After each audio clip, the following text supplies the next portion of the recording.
नमस्कार, आप देख रहे हैं आवाज इंडिया, देश की भरोसेमंद आवाज। मैं हूं पिंकी। आइए नजर डालते हैं देश और दुनिया की 10 बड़ी खबरों पर। नेपाल को मिली पहली महिला प्रधानमंत्री। नेपाल की सियासत में ऐतिहासिक मोड़ आ गया है। सुशीला कार्की ने शुक्रवार को नेपाल की पहली महिला प्रधानमंत्री के तौर पर शपथ ली है। वो अंतरिम सरकार का नेतृत्व करेंगी। ये शपथ उस वक्त दी गई जब प्रधानमंत्री केपी शर्मा ओली ने हाल ही में इस्तीफा दे दिया था। संसद भंग कर दी गई है और अब मोर्चा में चुनाव हो रहे हैं। सुशीला कार्की का सत्ता संभालना न सिर्फ नेपाल की राजनीति बल्कि दक्षिण एशिया की राजनीति के लिए भी अहम माना जा रहा है। 2 साल बाद मणिपुर पहुंचेंगे प्रधानमंत्री। जातीय हिंसा से बुरी तरह प्रभावित मणिपुर में 2 साल बाद प्रधानमंत्री नरेंद्र मोदी का दौरा होने जा रहा है। शनिवार को वो पहले चुराचांदपुर पहुंचेंगे और उसके बाद इम्फाल जाएंगे। यहाँ 1200 करोड़ की परियोजनाओं का उद्घाटन भी करेंगे। कुकी बहुल चुराचांदपुर और मैतेई बहुल इम्फाल दोनों इलाकों का दौरा कर पीएम मोदी संतुलन साधने की कोशिश करेंगे।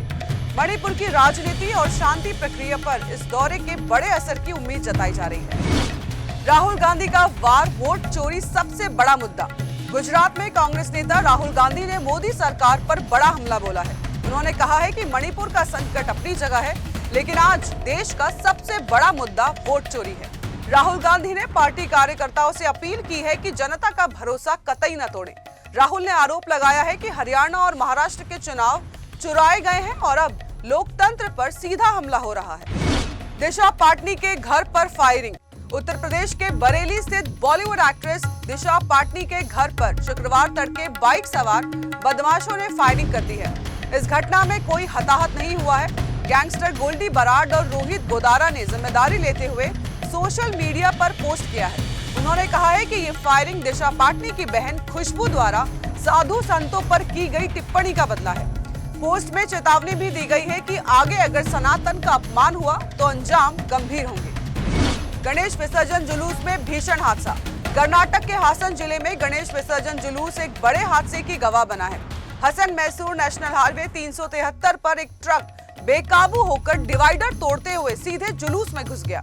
हादसे में 8 लोगों की मौत हो गई है और 20 से ज्यादा लोग गंभीर रूप से घायल हैं। घायलों को अस्पताल में इलाज जारी है। हादसे के बाद मौके पर चीख पुकार मच गई और लोगों में गुस्सा भी दिखा। दिल्ली में गोलियों की गूंज, एक बार और हत्या। पूर्वी दिल्ली के करावल नगर में शुक्रवार देर रात एक बार फिर गोलियां चली है। रोहित यादव नाम के युवक को हमलावरों ने 3 से 4 गोलियां मारकर मौत के घाट उतार दिया। गोली लगने के बाद रोहित मौके पर ही गिर पड़ा और उसकी मौत हो गई। पुलिस को शक है कि ये पुरानी रंजिश या फिर गैंगवार का मामला हो सकता है। इलाके में तनाव और पुलिस की भारी मौजूदगी बनी हुई है। बिहार में तेजस्वी यादव की अधिकार यात्रा। बिहार विधानसभा चुनाव से पहले सियासी यात्राओं का दौर शुरू हो गया है। विपक्ष के नेता तेजस्वी यादव 16 सितंबर से बिहार अधिकार यात्रा शुरू करने जा रहे हैं। ये 5 दिवसीय यात्रा जहानाबाद से शुरू होकर वैशाली तक जाएगी। बेरोजगारी, महंगाई और केंद्र सरकार की नीतियों के खिलाफ ये यात्रा निकाली जा रही है। राहुल गांधी के साथ की गई वोटर अधिकार यात्रा के बाद अब तेजस्वी का ये सोलो अभियान बिहार की राजनीति में हलचल मचाने वाला है। झुग्गी वासियों को मिला तोहफा। दिल्ली में झुग्गी वासियों बस्ती में रहने वाले इन लोगों के लिए बड़ी खुशखबरी है। दिल्ली विकास प्राधिकरण यानी डीडीए ने कठपुतली कॉलोनी परियोजना को नया नाम प्रगति अपार्टमेंट दिया है। दिसंबर 2025 तक इसे पूरा करने का लक्ष्य है। पहले चरण में 700 फ्लैट इसी साल के अंत तक तैयार हो जाएंगे और इन्हें झुग्गी वासियों को दिया जाएगा। कुल 2800 फ्लैट इस योजना के तहत बनाए जा रहे हैं। भारत ने फलस्तीन का समर्थन किया।